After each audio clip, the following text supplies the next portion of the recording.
Hey friends, today we are gonna do the oil change for 2009 Toyota Corolla.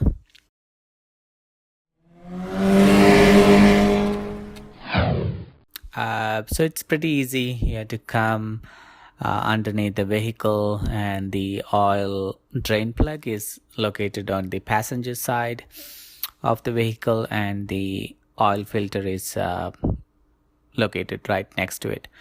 In order to access it, those areas better, you can lift up the car using the jack, or you can use like what I did, to drive up on a ramp. Again, that's the oil drain plug, and next to it in the black cap is the oil filter housing. So first step, keep a pan underneath the oil pan and the oil filter so that it can catch the oil. So the oil filter housing was really tight from whoever did the oil change previously. So I had this wrench that I bought online. It's called ABN, which has some grooves that will help to get off those tight oil filter housings. The only tricky part is there is not much room between the body and the oil filter cap.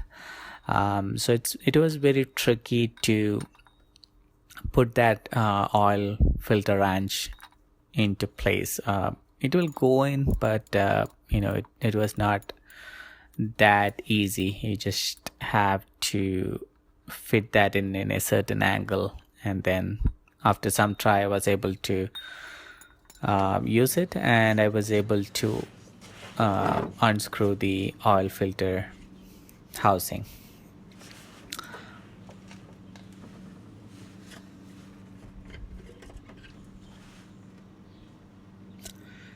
Now the next step is to remove the oil drain plug, which uses 14 millimeter or 9x16 SAE.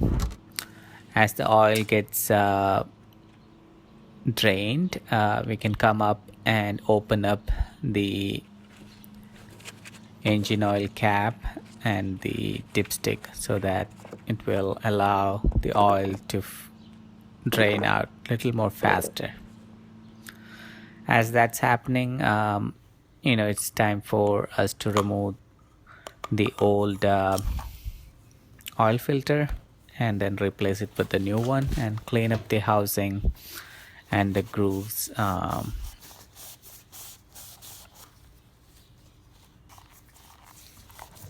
So for the Corolla, the recommended oil is 0W20, and I got 5W20, so 5W30.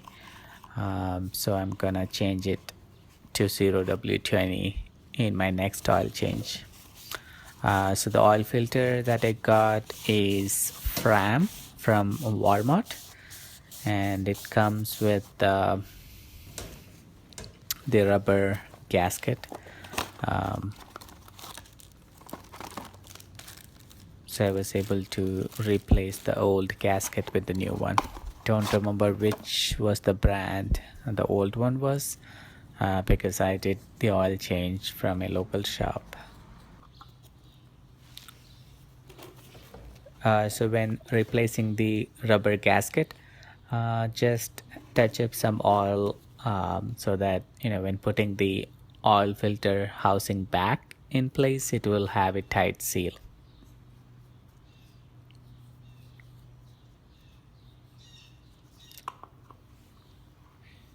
I always fill my oil filter housing with little bit oil so that when we start up the engine, once the oil change is done, the engine won't dry run. So I usually put the filter in the housing and then fill it up with oil, for almost half. Because it goes, the oil filter housing goes sideways, it's tricky to keep the oil in place, but at least it's not dry It's just has some oil in it. As you can see here, I'm going underneath and trying to put the oil filter housing back, and while doing that some of the oil gets spilled out, which is okay, but at least there is some oil to it. So with that, that's all that we have to do underneath the vehicle. Now it's time to come up and fill up with the new oil.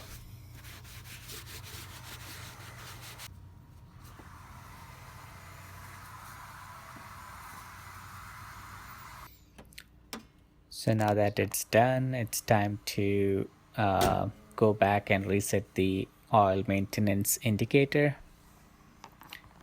And before we check the oil levels again, it's good to bring the car back to the normal position.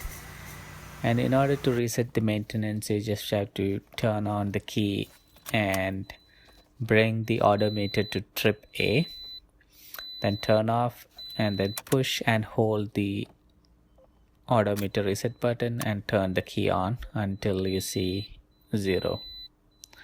Once that is done, the oil maintenance indicator is reset is complete, and you can turn on the car and let it run idle for a few minutes. And at that time, once the engine is turned off, you can come back, open the hood and check for the oil levels. So the ideal oil level should be between the two dots. That's a dot high and towards the bottom is the low. So the levels look good. And the final thing to do is to make sure that the old oil is recycled properly. So I have this can, so I had to take it to the recycle center.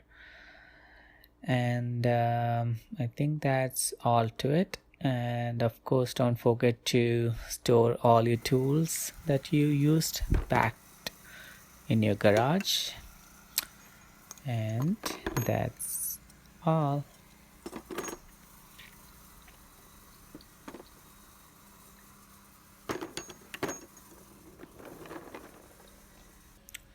Alright, thanks guys for watching. If you have any questions, let me know. It's time for me to go for a ride. You guys take care, enjoy, and bye bye.